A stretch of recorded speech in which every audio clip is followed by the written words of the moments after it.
আবার ভেবেছি যাওয়ার আগে লাস্ট একটা ট্রাই তো করে যাই। কেমন আছেন বন্ধুরা? বহুদিন হয়ে গেল কোনো ভিডিও দেওয়ার সুযোগ বা সময় পাচ্ছি না। তার একটি কারণ আমার ব্যক্তিগত জীবন এবং তার সঙ্গে জড়িত আমার জীবিকা। থাম্বনেল দেখে নিশ্চয়ই করে বুঝতে পেরে গেছেন যে আজকের বিষয় কি। বিষয়টা নিয়ে এখন সামাজিক মাধ্যমে একদম তোলপাড় চলছে, বিশেষ করে বাংলাদেশে। মানে যারা শাকিব খানকে ভালোবাসেন তাদের মেগাস্টারকে বলতে গেলে একেবারে গুরুর মতো স্নেহ করেন, কিন্তু তারা এখন দ্বিধা বিভক্ত। কেন মেগাস্টার সেই বিশেষ পুরস্কার গ্রহণ করতে গেলেন যেখানে বারংবার তাকে অপমান করা হয়, আর সবথেকে বড় কথা, মঞ্চে এমন একজন যখন উপস্থিত ছিল সঞ্চালক হিসাবে, তখন তিনি তাকে কেন মঞ্চে অ্যালাউ করলেন বা নিজে মঞ্চে থাকলেন? মঞ্চ ছেড়ে চলে যাওয়া তার একমাত্র উপায় ছিল। আমি কয়েকটা কথা এই বিশেষ বিষয় নিয়ে বলতে চাই। প্রথমে ভিডিওটি দেখার আগে প্রত্যেকে লাইক করে দিন, আর যারা এখনও আমার চ্যানেলটিকে সাবস্ক্রাইব করেননি তারা দয়া করে সাবস্ক্রাইব করে নিন। আর অবশেষে কেমন লাগলো সেটা নিশ্চয়ই করে কমেন্ট সেকশানে জানাবেন এবং আপনাদের মতামত জানাবেন। তবে একটা অনুরোধ করব, কেউ কোনো খারাপ কথা লিখবেন না, কারো সম্বন্ধেও লিখবেন না। মানে এরকমটা হয় না যে আপনি অনেক কথা মনের মধ্যে পুষে রাখেন কিন্তু সবার সামনে সেটা বলেন না। অনেক সময় অভিনয় করতে হয়, আর সেই অভিনয় জগতের একজন দিকপাল পুরুষের সম্বন্ধেই আজকে কথা বলবো।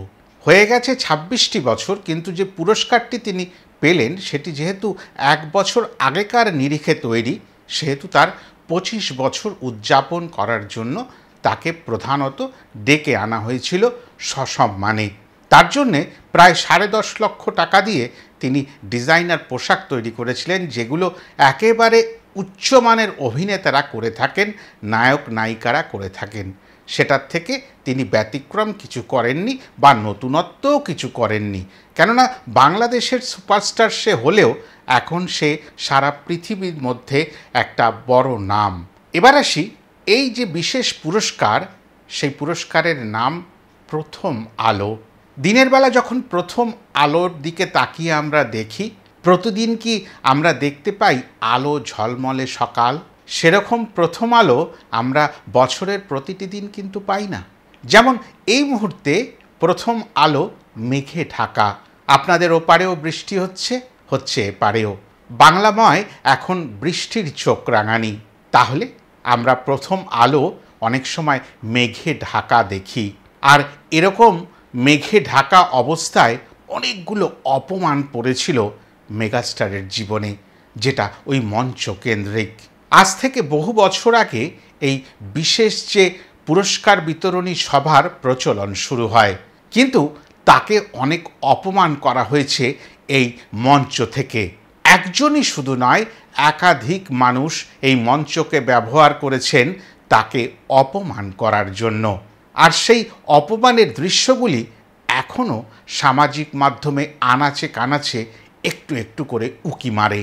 আর তখন যারা তাকে ভালোবাসে তাদের বেদনা হয়। তবে যারা ভালোবাসে তাদের যদি বেদনা হয়, যাকে বলেছে তার কতটা বেদনা হতে পারে কোনোদিন ভেবে দেখেছেন কি? আমরা কিন্তু সবসময় আমাদের কথা ভাবি, আমরা অন্য মানুষের কথা ভাবতে পারি না। আর এটাই সাধারণ মানুষের একটা বিশেষ চরিত্র। কিন্তু সেই মানুষটা, যে মানুষটার এত দিন ভেতরে দগদগে ঘা হয়েছিল, তার তো একটা সুযোগ চাই। ওপরওয়ালা সেই সুযোগটা করে দিয়েছিলেন 2 দিন আগে। একদম ভরা সভাগৃহে তারকা খচিত অবস্থায় তিনি তার সেই সুযোগটার সদ্ব্যবহার করলেন। মঞ্চে উঠলেন, পুরস্কার নিলেন, নিজের আত্মপ্রকাশ ঘটালেন একেবারে নায়কোচিতভাবে। কিন্তু সব কিছুর মধ্যেও তিনি কতগুলো কথা ভুলে যাননি। বিদেশ থেকে যখন তিনি একটা মহামারীর সময় ফিরে এসেছিলেন, তখন অনেকেই বলেছিল, একেবারে কাছের মানুষ, আপন মানুষ, তোমার দিন শেষ। তবে তিনি মনে মনে বলেছিলেন, সত্যিই কি শেষ, নাকি নতুন শুরু? হ্যাঁ, প্রথম আলো, নতুন আলো নিয়ে তিনি আবার ফিরে এসেছিলেন নতুন মোড়কে। তিনি নিজেই বললেন যে প্রিয়তমা, রাজকুমার, তুফান, এগুলোকে দিয়ে তিনি নিজেকে প্রমাণ করলেন, এবং তুফান তো একেবারে ঘরে ঘরে তুফানি ঝড় তুলে দিল। প্রত্যেকটা মানুষের মনে দাগ কেটে রয়ে গেল। যারা হিংসা করেন তাদের হিংসার মাত্রা, হিংসার পারদ আরেকটু চড়ে গেল। কিন্তু তাতে তার তো জায়গার কোনো স্খলন হলো না।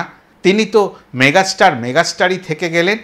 এরকমই একটা সুন্দর গল্প তিনি পরিবেশন করলেন অনেকটা আক্ষেপের সুরে। আর সেটার মধ্যে বেদনা থাকলেও সাকিবিয়ানদের কাছে হওয়া উচিত আরামদায়ক। এই কথাগুলি বলবার জন্যই কিন্তু উনি ওই মঞ্চটা খুঁজে নিয়েছিলেন, সুযোগটা পেয়েছিলেন, তার সদ্ব্যবহার করেছিলেন। মঞ্চে উপস্থিত ছিলেন তার ওই অপমানের দুই ভাগীদার।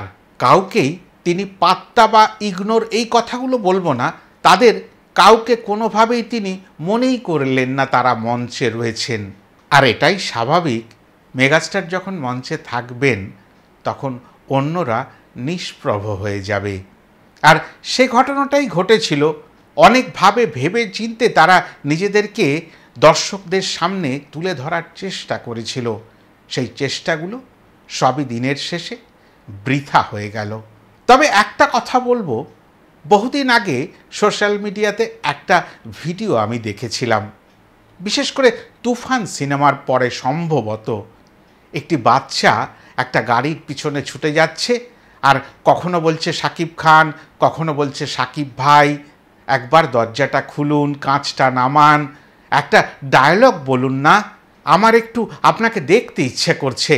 শাকিব ভাই অত ভিড়ের মধ্যেও কাঁচটা নামিয়ে হাতটা বাড়িয়ে তাকে দেখিয়েছিল, তুমি আর ছুটো না, তোমার জন্য আমি এতটুকুই প্রকাশ দিয়ে গেলাম, তুমি এটুকু নিয়েই থেকো, আমার তো রাস্তায় নেমে পড়া সম্ভব না, তুমি বাবা বাড়ি ফিরে যাও।